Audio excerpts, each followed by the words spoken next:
Hello girls, हमारा आज का टॉपिक है वो है आपका सिम्टम्स ऑफ पॉइजनस फूड। इससे पहले जो हमने डिस्कशन किया था कि भोजन दूषित होने के क्या क्या कारण हैं, किस वजह से भोजन जो है हमारा दूषित होता है, उसके बारे में हमने डिस्कशन किया था। अब पढ़ेंगे सिम्टम्स ऑफ पॉइजनस फूड, मतलब विषैले भोजन से जो होने वाले लक्षण होते हैं वो क्या होते हैं उनके बारे में। तो चलिए स्टार्ट करते हैं। इसमें क्या है, साधारण इनके लक्षण अचानक प्रकट हो जाते हैं। विषैले खाद्य खाने से 4 से लेकर 30 घंटे के अंदर लक्षण प्रकट होते हैं, परंतु कीटाणु जनित खाद्य पदार्थ उत्पन्न प्रभाव 1 से 4 घंटे के अंदर ही दिख जाते हैं।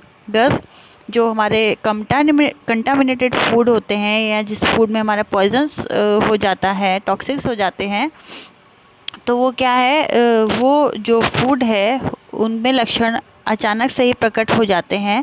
और विषैले खाद्य पदार्थ खाने से जो है 4 से हमारा 30 घंटे के अंदर ही अंदर लक्षण इस स्पष्ट हो जाते हैं, व्यक्ति के अंदर दिखाई देने लग जाते हैं। या तो वॉमिटिंग हो गई, जैसे आपका फीवर हो जाएगा और लूज मोशंस हो जाएंगे, इस तरीके के जो लक्षण हैं वो नज़र आने लगेंगे। परंतु जो कीटाणु जनित खाद्य पदार्थ द्वारा उत्पन्न इफेक्ट रहते हैं वो है आपका 1 से 4 घंटा के अंदर ही दिख जाते हैं। फिर है इसके आपने लक्षण किस प्रकार के होते हैं उसके बारे में। जैसे आपका पेट में दर्द हो गया, घबराहट, उल्टी, सिर में दर्द, हल्का ज्वर, गर्मी लगना, चक्कर आना और कमजोरी, ये सारे क्या हैं, ये लक्षण हैं कंटामिनेटेड फूड के खाने से जो भी होते हैं। इसकी अवधि कितनी रहती है? इसकी अवधि 1 से 4 दिन तक चलती है। यह बड़े बूढ़े, आपका बच्चे और जवान सबको एक प्रकार से प्रभावित करता है। भोजन को विषाक्त बनाने वाले सभी जीवाणु अत्यंत सूक्ष्म होते हैं। ये आंखों से नहीं देख सकते, इनके लिए सूक्ष्मदर्शक यंत्र की आवश्यकता होती है। जीवाणुओं की वृद्धि के लिए आगे लिखी चीज़ों और स्थितियों का होना आवश्यक है। मतलब गर्ल्स, जो भी भोजन को विषाक्त करने वाले बैक्टीरिया रहते हैं तो वो उनके क्या है, अत्यंत उसमें बहुत ही सूक्ष्म जीव पाए जाते हैं। आपका ये आप खुली आंखों से नहीं देख सकते हैं। इसके लिए जो है सूक्ष्मदर्शक यंत्र यानी माइक्रोस्कोप की सहायता से हम इसे देख सकते हैं। और जीवाणुओं की वृद्धि के लिए जो है जितनी भी आगे चीज़ें लिखी हुई हैं वो सब होने अनिवार्य हैं। फर्स्ट है आपका इसमें भोजन यानी फूड। सेकंड है आपका पर्याप्त नमी चाहिए बैक्टीरिया को उत्पन्न होने में, मतलब सूटेबल टेम्परेचर होना चाहिए जहाँ बैक्टीरिया उत्पन्न हो सके। फोर्थ है आपका अंधकार एवं प्राणवायु, मतलब आपका डार्कनेस होनी चाहिए और ऑक्सीजन होनी चाहिए उस जगह पे जहाँ पे आपके जीवाणु आपको वृद्धि करवाने हैं या जीवाणु वृद्धि हो रहे हैं। वंश वृद्धि के लिए उपयुक्त समय, और इनकी जो कल्टीवेशन होता है माइक्रो ऑर्गेनिज्म की, इनका भी एक टाइम होता है कि किस समय पे ये कौन से जीवाणु वृद्धि इसमें करेंगे। अब फिर है आपका इसमें फर्स्ट है भोजन। पकाया हुआ भोजन ठंडा होने पर गर्म करने से दूषित हो जाता है, और नमी दोनों से भोजन दूषित होता है। जो पकाया हुआ भोजन होता है ठंडा होने पर और ठंडा होने के बाद अगर हम उसको फिर से गर्म करेंगे तो वो दूषित हो जाता है कुछ हद तक। गर्म और नमी दोनों से ही भोजन दूषित होता है, और ज़्यादा गर्मी होगी और मॉइस्चर ज़्यादा होगा उस जगह पे तो भी आपका जो फूड है वो क्या होगा, आपका जो है दूषित हो जाएगा जल्द से जल्द।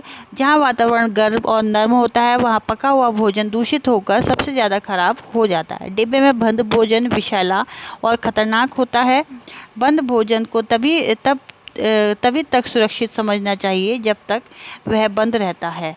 खोलने के बाद उसे जल्दी समाप्त कर देना चाहिए, अन्यथा यह दूषित हो जाता है। गर्ल्स, आपने देखा होगा जो भी कैंड फूड रहते हैं या फिर कोई डिब्बा बंद चीज़ रहती है, अगर उस चीज़ पे एक एक्सपायरी डेट लिखी रहती है कि उसको खोलने के बाद इतने दिन के अंदर ही अंदर खाना है, अगर हम नहीं खाएंगे तो वो फूड कंटामिनेटेड हो जाएगा।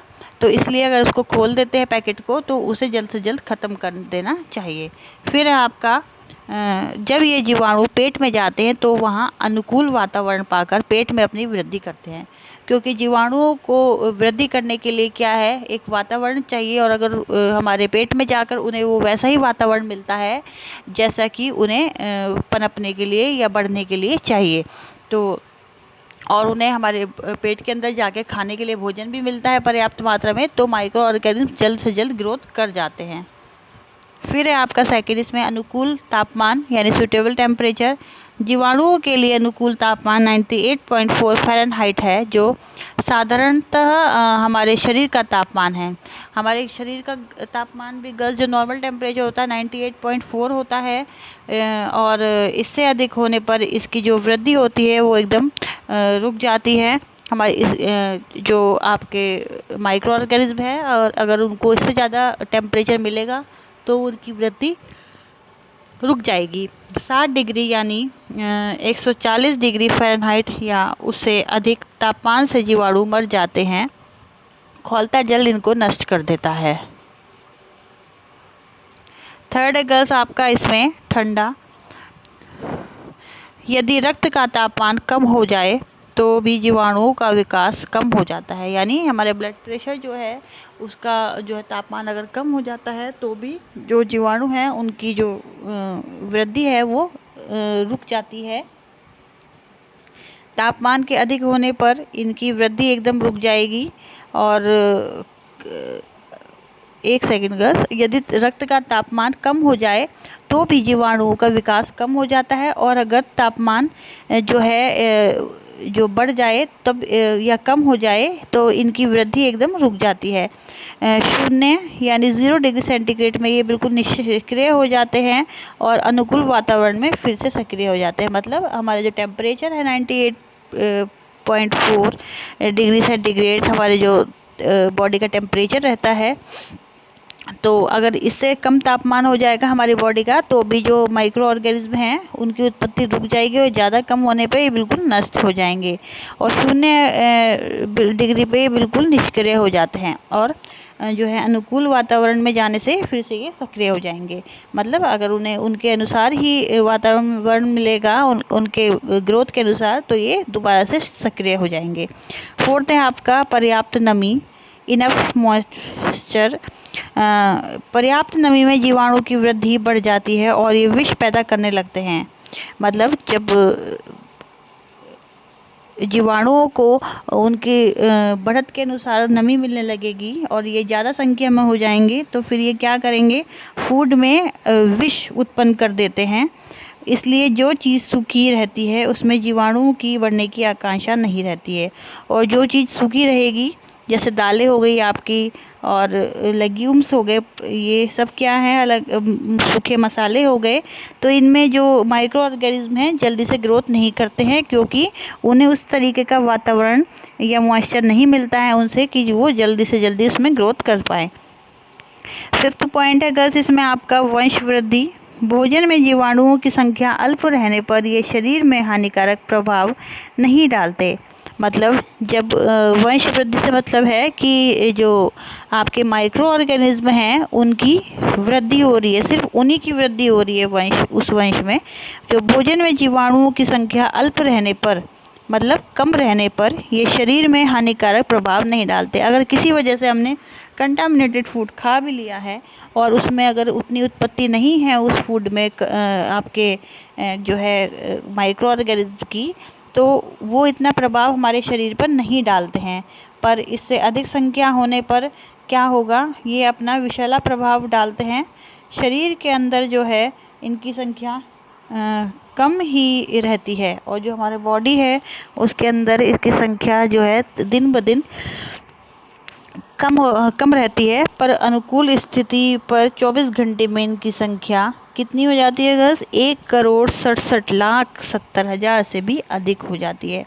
हमारी बॉडी में भी जो है माइक्रो ऑर्गेनिज्म प्रेजेंट रहते हैं, एंजाइम प्रेजेंट रहते हैं, तो जो अगर इनको जो शरीर के अंदर इनकी संख्या भी जो है कम रहती है, लेकिन इतनी ज़्यादा नहीं रहती है, लेकिन अगर इन्हें अनुकूल परिस्थिति मिले, मतलब इनकी अकॉर्डिंग वातावरण मिलेगा इन्हें पनपने का, तो इनकी जो संख्या है वो कितनी हो जाएगी, वो हो जाएगी आपकी 1,67,70,000 से भी अधिक हो जाती है।